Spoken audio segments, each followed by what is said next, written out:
So, who can help you create a win-win outcome for both renters and landlords? What is up, Money Tribe? Mike Damazo here to help you make sense of dollars. How You Money is a series of interviews for you exploring others' money journey. On this video, we interviewed Justin, author of Rental Secrets. He manages multifamily property, working with thousands of renters and over 65 million in residential real estate. So let's send it.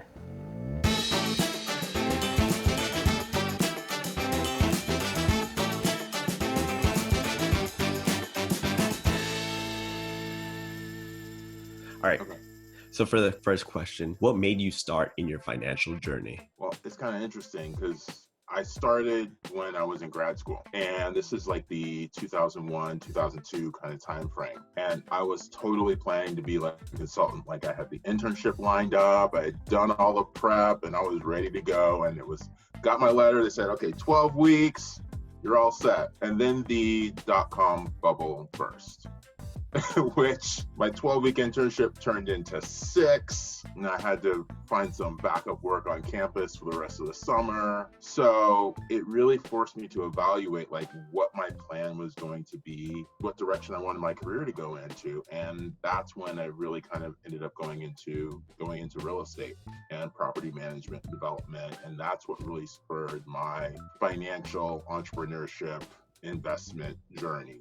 I love that. Definitely, like, uncertain times makes us grow and step up to those challenges, for sure. Yeah, no, absolutely. And it really gives you a chance to evaluate what skills and talents you have to bring to the table, because you're not dealing with all the noise of having a job and worrying about that and all of that. So you put that aside. Now you can really focus on you and what you have to offer, because most people don't really know what they have to offer. Unfortunately, they haven't done that internal soul searching. Yes, definitely. Speaking of skills, I wanted to ask, what is your number one money hack? My number one money hack is negotiation. Absolutely pure and simple, number one. And it's one of the main things I talk about in my book, Rental Secrets, is like, if you're going to make a deal around something, you need to know what the other side is thinking. What are their problems? What are their pain points? What are they dealing with that you can help solve as you're going through this discussion? And that can get you a better deal on the other side. Like an easy example, like you go to the grocery store, you see that stuff is about to expire. Find the manager, like, let's chat. You have a problem. Let me help you solve that problem right now. And when people start thinking about that, opportunities start to open up, whether it's in the grocery store or whether it's renting an apartment or whether it's buying a car or whatever it is. Thinking from that perspective really gives you opportunities that you wouldn't otherwise have or you wouldn't otherwise see. With that mindset of like thinking how that other person is and everything like that, I wanted to actually ask, who are some of your influences or inspirations in, say, the personal finance space or in life in general? Well, we'll start with the one that's more personal. So my mother was always the risk taker between my parents. Like, she was the one who would go out and start businesses and try things and be open to new opportunities. And did they always work out? No.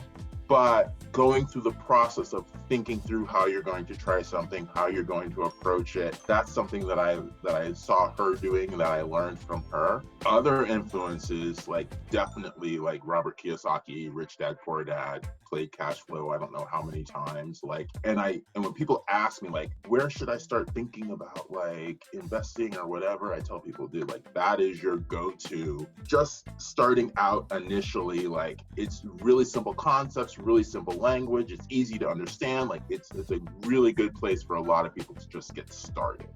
Robert Kiyosaki, definitely like the go-to of like, yeah, awesome book. I wanted to ask, name one thing you choose to spend extravagantly on. I spend money on dancing and dietary supplements. Now, it sounds like they're two different things. Okay. Really the same thing, because at this point in my life, I'm 44 years old, and trying to keep up with 20-year-olds on the dance floor, I need the supplements. So I'm all about the vitamins and the supplements, the nutrients to keep that going. That goes all together with health. I think that's, you're extravagantly spending on your health because that's the one thing. you know? Yeah, because honestly, like the money, if you don't have your health, then the money's not important. Because either A, you're gonna end up spending it on your health anyway, or B, you can't really enjoy it if you're stuck up in a hospital bed somewhere. So what's the point? I just need to say yes. Although you might be able to spring for that like private bedside nurse, but that's about all it's good for at that point. I'm gonna be missing my dance moves. I want to go dance, Yeah. I mean, I do like watching the videos of people dancing. There have been a few of those posted on LinkedIn recently, but I'd rather be out there doing it myself. Yes. What is the best advice you've ever received? When I was leaving undergrad, senior year, kind of towards the end, one of my classes started bringing in different speakers.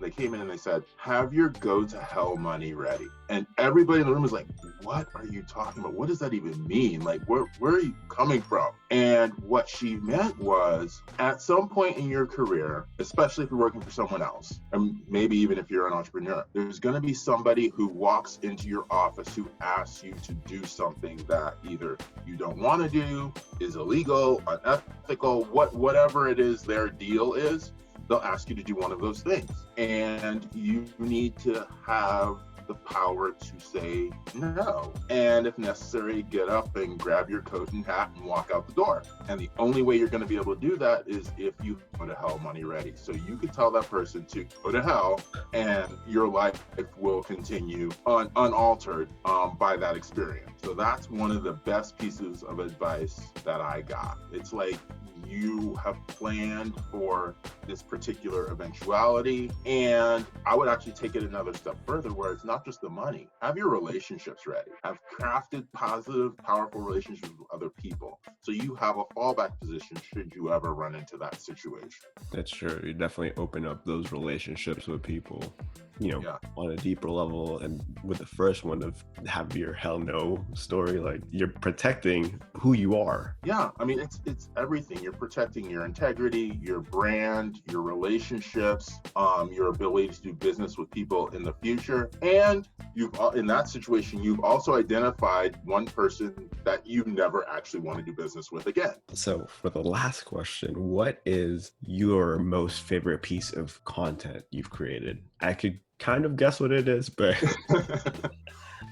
I'm gonna have to say that my favorite piece of content that I've created is my book, Rental Secrets, which I do have a copy of right here, nice and handy dandy. And it really kind of teaches people how landlords think so that they have the ability to negotiate better when they go to rent a property, because most people don't think negotiation is even possible. Then using that negotiation, they can open up some financial breathing room for themselves and do some of the things that we've been talking about, investing, pay down debt, and a bunch of other things, to start getting their go to hell money ready, should they need it. And I'll go one step further.